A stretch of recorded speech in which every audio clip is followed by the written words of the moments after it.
Hi everyone. आज हम लोग अपने पेपर CCHIS 102 के साथ डील करेंगे। इसका यूनिट 1 हम देखेंगे, मेसोपोटामिया वाला सिविलाइजेशन। इसमें हम लोग सुमेरियन सिविलाइजेशन देखेंगे, इसका सोसाइटी, इकोनॉमी, रिलीजन, और अगर हो सका वीडियो लेंदी नहीं हुआ तो कोड ऑफ लॉ भी देख लेंगे हम्मुराबी का, और एडमिनिस्ट्रेशन, और फिर इसको बाद में डील करेंगे कसाइट और असेरियन को। ठीक है, सो लेट्स बिगिन। ठीक है, हम लोग पहले देखते हैं सुमेरियन एज अ सिविलाइजेशन।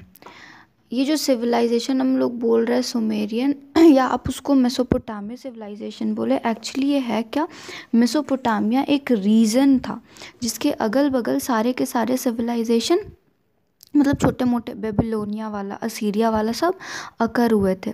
उसी में से एक है हमारा ये सुमेरियन।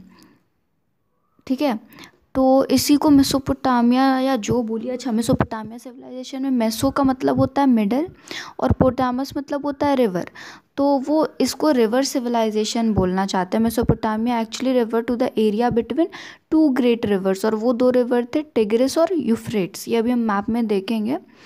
तो ये जो मेसोपोटामिया था, ये लैंड था किस दो रिवर के बीच, यूफ्रेट्स और टिग्रिस रिवर। ये दोनों का जो मतलब वाटर आता था, ये आर्मेनिया के माउंटेन से आता था, और ये अभी के टर्की में आर्मेनिया का वो माउंटेन जहाँ से इसमें वाटर फ्लो होता था यूफ्रेट और टिग्रिस में। दोनों के दोनों दोनों रिवर्स जो थे वो बहुत सारे ट्रिब्यूटरीज इन्हें फेड करती थी, और सारा का सारा रिवर सिस्टम ड्रेन होता था एक वास्ट माउंटेन रीजन में। मतलब वो मेसोपोटामिया वाला जो था रीजन, वो एक मतलब उसको फर्टाइल बनाने का काम ये दोनों के दोनों रिवर ही करते थे। ठीक है, दोनों टिग्रिस और यूफ्रेट्स जो है वो स्टार्ट होते हैं माउंटेनियस रीजन से टर्की के, और फिर मतलब टर्की के माउंटेनियस रीजन से दोनों स्टार्ट होके गिर जाते हैं आपके पर्सियन गल्फ में। हम लोग इसको एक बार मैप में देख लेते हैं।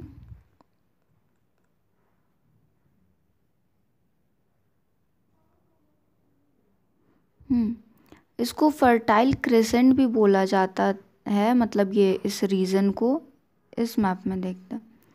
ये जो है हमारा ये यूफ्रेट रिवर है, ये आपको दिख रहा होगा टिग्रिस रिवर। ये दोनों रिवर आ कहाँ से रहा है, टर्की वाले रीजन, आर्मेनिया से।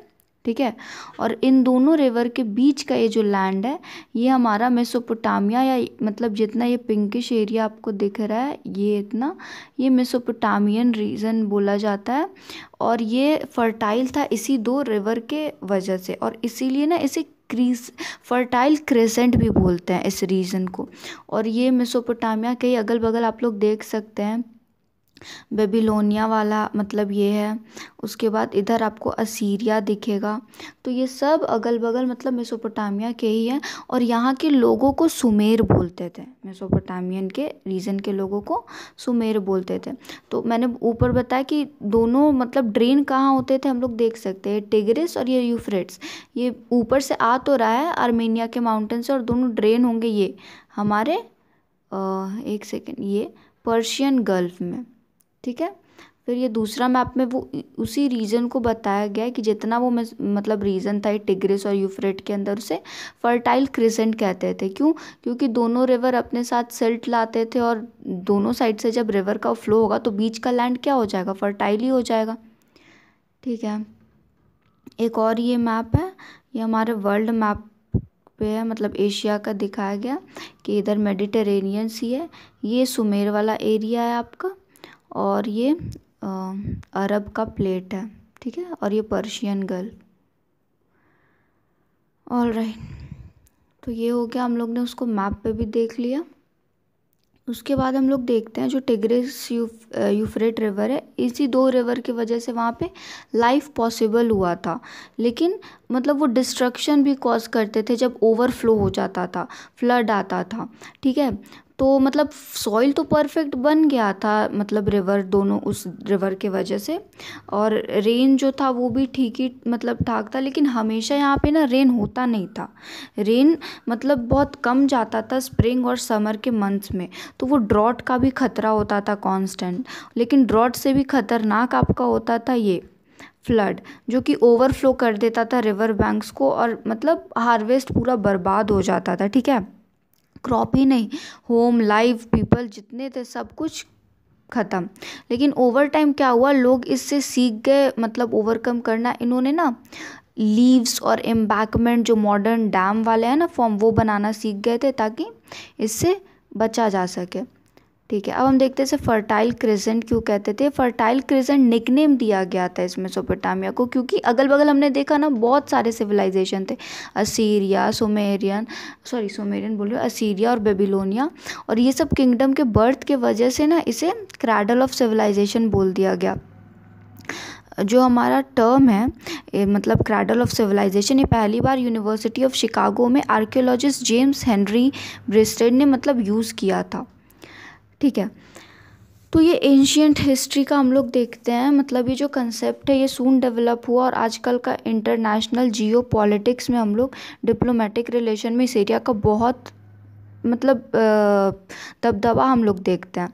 ये जो फर्टाइल क्रिसेंट है इसका मैक्सिमम एक्सटेंट और मिनिमम एक्सटेंट है मतलब करंट यूजेस में। सारे डेफिनेशन जो मेसोपोटामिया को है, land in around Tigris Euphrate river, आप लोग जो है उसको दिमाग में रखिए। इसको मतलब बोला ही जाता है कि land around Tigris and Euphrate rivers. ठीक है, जो लोकेशन है मेसोपोटामिया का ऐसा है कि वहाँ पे एग्रीकल्चर बहुत फ्लरिश भी करेगा और वो प्रैक्टिसेबल भी होगा। जाहिर सा बात है, दो साइड से जब रिवर है तो बीच का लैंड बहुत फर्टाइल हो जाता है हमारे एग्रीकल्चर के लिए। ठीक है, उसके बाद जो सुमेरियन थे, बाद में उन्हीं को अकेडियन बोला गया, ये ना सिटीज़ बनाने लगे टिग्रिस और यूफ्रेट्स के ब्रांचेस के अराउंड। जो मेजर सिटीज़ बसी वो थी उरुक, और ये मतलब took root on tributaries of Euphrates, जबकि दूसरी जो थी नोटेबली बाकी सिटीज़ लगाश, ये मतलब टिग्रिस के ब्रांचेस पे बनाई गई थी। ये रिवर क्या बेनिफिट देता था, फिशिंग का बेनिफिट देता था, फूड, फर्टिलाइज़र, हर चीज़ के लिए यूज़ होता था। टिग्रिस यूफ्रेट रिवर वैली जो है नॉर्थ ईस्टर्न पोर्शन, उसे फर्टाइल क्रिसेंट हम लोग ने मैप में भी देखा, उसे मतलब वो दिख ही रहा है कि दो साइड से रिवर है तो बीच का कितना एरिया फर्टाइल हो जाएगा। ठीक है, ऑल राइट, हम लोग इसमें आगे बढ़ते हैं। जो हमारा फर्टाइल क्रिसेंट था वो अबेंडेंट था वाइल्ड प्लांट, मतलब वहाँ पे बहुत सारे प्लांट, वाइल्ड प्लांट, वीड था, बार्ले था। ऐसा रीज़न बन गया था कि जो वो बहुत इंपॉर्टेंट था क्रॉप्स के लिए। टिग्रिस यूफ्रेट कंबाइन होता था और डेवलपमेंट ऑफ इरिगेशन, मतलब फार्मर्स के लिए वो बहुत अच्छा सरप्लस देता था, क्रॉप प्रोवाइड करता था। ठीक है, लार्जर पॉपुलेशन को मतलब सपोर्ट करने के लिए बहुत ही फर्टाइल एरिया था वो। स्मॉल विलेजेस जो थे इसके वजह से वो सिटीज़ बन गए, और सिटीज़ जो थे वो इवॉल्व करके सिविलाइजेशन स्टैब्लिश हो गया। डोमेस्टिकेशन ऑफ क्रॉप्स जो था वो फर्दर डोमेस्टिकेशन हुआ, उसका एनिमल भी डोमेस्टिकेट होने लगे। ठीक है, और पीपल के डाइट में कैटल, शेप, पिग सब मतलब इंक्लूड होने लगा। ठीक है, उसके बाद बोला जाता है जितने भी अर्ली सेटलर्स थे यहाँ पे मेसोपोटामिया में, वो वुडन प्लॉ यूज़ करते थे ताकि सॉइल को सॉफ्टन कर सके प्लांट को, मतलब प्लांटिंग ऑफ क्रॉप से पहले। यहाँ barley, onion, grapes, turnip, Apple सब प्लांट किया जाता था। जो मेसोपोटामियन सेटलर थे वो पहले पीपल थे जो बियर और वाइन, मतलब ऐसा नहीं है कि पहले थे, इन्हों बस बोल रहा था सम ऑफ द फर्स्ट। पहले तो हम लोग देखते हैं वाइन आया आपका चाइनीज़ सिविलाइजेशन में, हम लोग जब देखेंगे वो लाए हैं, लेकिन इनको भी सम ऑफ मतलब वन ऑफ द फर्स्ट में माना जाता है। ठीक है, इन लोग का स्किल जो है as a result of skill involve in farming in the Mesopotamian, farmer ये डिपेंड नहीं होते थे स्लेव्स पे फार्म वर्क के लिए। ठीक है, एक्सेप्शन है यहाँ पे, मतलब ये लोग खुद भी करते थे फार्म वर्क। ये फर्टाइल क्रिसेंट वही फेडेड एरिया, मतलब उसमें उसका मैंने मैप शो कर दिया। अब हम लोग इसके इकोनॉमी पे आते हैं, इकोनॉमिक कंडीशन पे। तो जो एनुअल ओवरफ्लो होता था रिवर का रेन के वजह से, वो फर्टिलाइज तो करता था सॉइल को, और यही मतलब फाउंडेशन था इस सिविलाइजेशन का। उसके आगे हम लोग देखते हैं इरिगेशन सिस्टम इसका। तो इसका इरिगेशन सिस्टम जो था, सुमेरियंस लोग जो थे या मेसोपोटामिया एरिया के लोग, इन्होंने सीखा था यूज़ करना एनवायरनमेंट को अपने ही बेनिफिट के लिए। क्यों? मतलब वो अपने आप को प्रोटेक्ट करना चाहते थे फ्लडिंग से, और जिसके लिए वो उन्होंने इरिगेशन सिस्टम में क्या किया, एम्बैंकमेंट, फ्लड बैंक, लीव सब बनाए ताकि फ्लड वाटर्स को होल्ड बैक किया जाए। और ये जो फ्लड वाटर्स है ये डाइवर्ट कर दिए जाते थे कैनल्स में और ये कैनल्स जो थे ये फार्मर्स इसको यूज़ कर लेते थे इरिगेट करने के लिए अपने क्रॉप्स को, और ऐसे फ्लडिंग को कंट्रोल किया गया और फार्मर्स जो थे वो सप्लाई करने में सक्सेसफुल हो गए क्रॉप्स को, वाटर जो कि फ्लरिशमेंट के लिए ज़रूरी था एग्रीकल्चर के। उसके बाद हम लोग देखते हैं इकोनॉमी में यूज़ ऑफ एनिमल कैसे होता था इकोनॉमिक एक्टिविटीज़ में। जो सुमेरियंस थे वो ऑक्सन का बहुत यूज़ करते थे। ये जो ऑक्सन है ये मतलब इसको प्लॉट ड्रॉ करने में बहुत यूज़ किया जाता था। इसको इक्विप्ड कर दिया जाता था ट्यूबुलर सीड ड्रिल से, जिससे वो सीड मतलब प्लांट करते थे। एनिमल में आपका डोंकी, इक्विड सबको यूज़ किया जाता था प्राइमरी सोर्स ऑफ ट्रांसपोर्टेशन के लिए। प्राइमरी ट्रांसपोर्ट एनिमल की तरह इन्हें यूज़ किया जाता था। फिर और मतलब woollen clothing as well as rugs were made from wool of hair of animal. और फिर डोमेस्टिकेशन में हम लोग देखते हैं काऊ, शीप, गोट्स और पिग भी था डोमेस्टिकेशन में जो यूज़ किया जाता था सुमेरियंस लोग के द्वारा। उसके बाद हम लोग मेटल्स पे आते हैं। मेसोपोटामिया का टेक्स्ट जो है वो 3rd मिलेनियम BC का रेफ़र करता है कि कॉपर एक रीजन से आता था जिसका नाम था मगन। लेकिन ये मतलब प्रेजेंट डे ओमान का नाम उस टाइम में उन लोग वो मगन दिए हैं। फिर हम लोग देखते हैं कि इंटरेस्टिंगली इनफ कॉपर जो था वो मिलता था मेसोपोटामियन साइट्स में, और ये ट्रेसेस भी मिला यहाँ से निकल का। जो कॉपर और टिन था, ये लोग क्या करते थे, कॉपर और टिन का यूज़ करके एक अलॉय बनाते थे जिसे ब्रोंज बोलते हैं। ये कॉपर टिन को मिक्स करते थे और ये ओकेजनली यूज़ किया जाता था ब्रोंज अलॉय, मतलब हमेशा यूज़ नहीं किया जाता था। Metals on the other hand ये रिमेन मतलब एक लग्जरी आइटम की तरह ये रहते थे और रेयरली इसे यूज़ किया जाता था। जो मेजॉरिटी थे सुमेरियन टूल्स वो फ्लिंट से बने होते थे, जैसे कि सिकल्स बार्ले काटने के लिए। उसके बाद फाइनर आइटम्स जो होते थे जैसे कि नीडल्स, ऑल्स, ये सब आइवरी जो था ये सब बोन ये सब बना होता था हमारा। Finer clay item such as needles awls were made of ivory and bone, ivory और बोन से बना होता था। उसके बाद हम लोग लग्जरियस स्टोन्स पे आते हैं। जो मेसोपोटामियन टेक्स्ट है ये मेंशन करता है कॉन्टैक्ट कुछ रीजन के साथ दिलमुन, मगन जिसको हमने ऊपर देखा था, और मेलुहा। ये जो मेलुहा वर्ड है यहाँ पे डबल H होगा, मेलुहा, ये पॉसिबली हड़प्पन रीजन को रेफ़र किया गया, हमारे इंडियन वाले सिविलाइजेशन को। ये मेंशन करते हैं कि जो प्रोडक्ट्स हैं मेलुहा से वो कौन कौन से ये लेते थे, यहाँ से ये लोग बहुत ही प्रीशियस और लग्जरियस स्टोन ले जाते थे, जैसे कि कार्नेलियन। हमने हड़प्पन सिविलाइजेशन में सारे स्टोन्स मतलब देखे होंगे, लैपिस लाजुली, कॉपर, गोल्ड, और तो और यहाँ से वैरायटीज़ ऑफ वुड भी ले जाते हैं। ठीक है। एक मेसोपोटामियन मिथ है या मतलब कहावत है, ये बोलता है may your bird be the हाजा bird, may it call be heard in the royal palace. Archaeologist बोलते हैं कि मतलब जो पिकॉक है ये साउंड भी करता है हाजा की तरह, तो हो सकता है वहीं से ये लोग मतलब, और इंडिया में तो अवेलेबल भी थे उस टाइम पे पिकॉक, तो ये लोग बोलते हैं कि प्रोबेबली मतलब 95% चांसेस है कि ये पिकॉक को रेफ़र कर रहा है, और ये जो एरिया मेलुहा पक्का ये इंडियन मतलब हड़प्पन सिविलाइजेशन को उस टाइम पे रेफ़र कर रहा है। उसके बाद हम लोग इंडस्ट्री और ट्रेड को देखते हैं इकॉनमी में। तो इसमें जितना इंडस्ट्री है वो गवर्नमेंट के कंट्रोल के अंडर रहता था। एग्रीकल्चर भले ही चीफ इंडस्ट्री था सुमेरियन लोग का, लेकिन अदर इंडस्ट्री भी थे, जैसे कि वीविंग था, लेदर वर्क था, मेटल वर्क था, मैसनरी था, पॉटरी था, ये सब स्टैब्लिश किया गया था।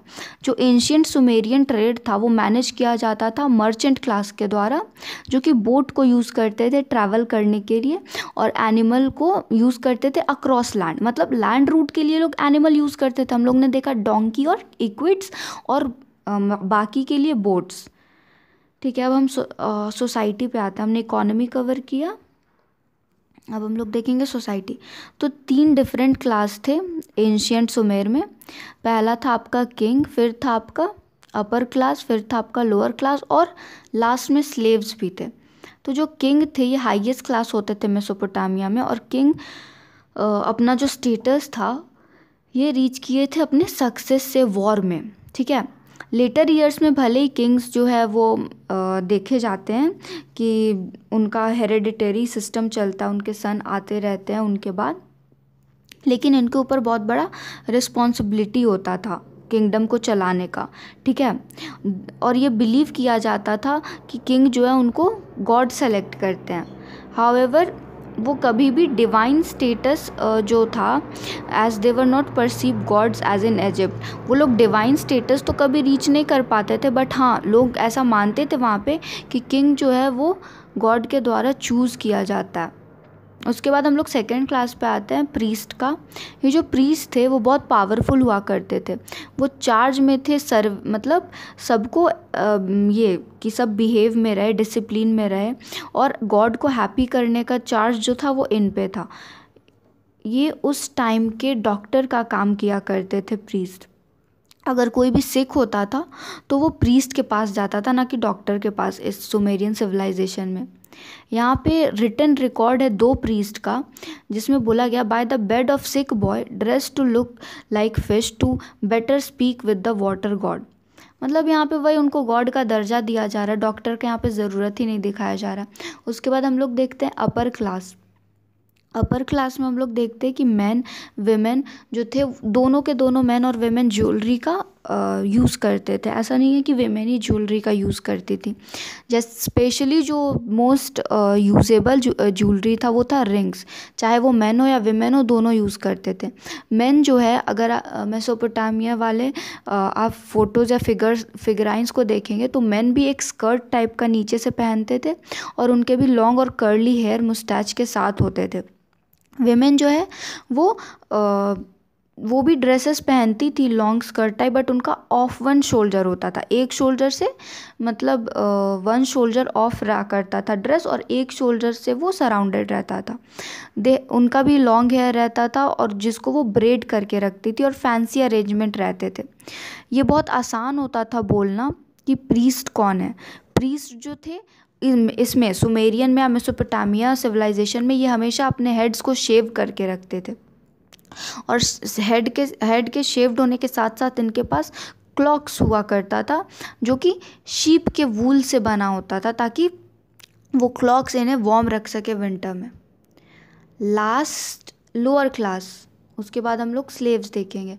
जो ये लोअर क्लास है, एंशियंट सुमेर वाले लोग, इसमें क्या था कि जो लोग थे वो उनके काम के लिए इन्हें पे किया जाता था, और अगर ये शॉप से भाग जाते थे, मतलब शॉप रन करते थे फील्ड छोड़ के, तो इनको पे किया जाता था मतलब लेबर का, गुड्स के फॉर्म में। स्टीलिंग या चोरी करना एक क्राइम या पनिशमेंट था उस टाइम पे, बहुत ही सीवियर पनिशमेंट मिलता था। हर कोई पे करता था किंग को, आप बोल सकते हैं टैक्स के फॉर्म में। जबकि लोअर क्लास मतलब उतना लग्जरियस लाइफस्टाइल नहीं जीता था, वो बस कंफर्ट जोन में मतलब रहते थे।